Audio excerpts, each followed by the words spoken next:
Hello, माझे नाव सोमनाथ आहे आणि आज मी सांगणार आहे तिसरा मोल्ट उठल्यानंतर तिसऱ्या फिडिंग विषयी माहिती सांगणार आहे। तुम्ही बघून घ्या। आज आपल्या आळ्याचा तिसरा मोल्ट उठून तो तिसरी फिडिंग आहे।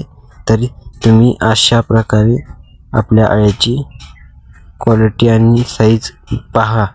तुम्ही ह्या आजच्या तिसरा मोल्ट उठल्यानंतरची साईज तुम्ही बघून घेऊ शकता।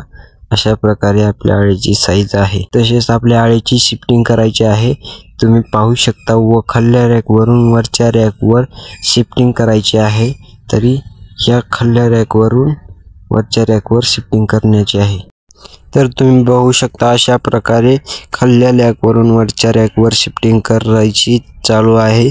तरी शिफ्टिंग झाल्यानंतर त्याच्यावर चुना विजेता मारून घेऊन पाला टाकून घेतो। त्यानंतर भेटूया।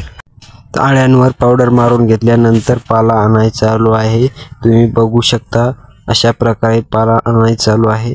तर पाला शेड मध्ये टाकून आळ्यांवर पाला टाकून घेऊया। नंतर तुम्हाला पूर्ण व्हिडिओ माहिती सांगतो। तर तुम्ही पाहू शकता सर्व बेडवर पाला टाकून झालेला आहे। तरी सर्व बेडवर पाला खायला चालू पण केलेला आहे। तरी तुम्हाला आजचा व्हिडिओ कसा वाटला ते कमेंटमध्ये नक्की सांगा आणि असेच व्हिडिओ पाहण्यासाठी तुम्ही चॅनल सबस्क्राइब करा। धन्यवाद।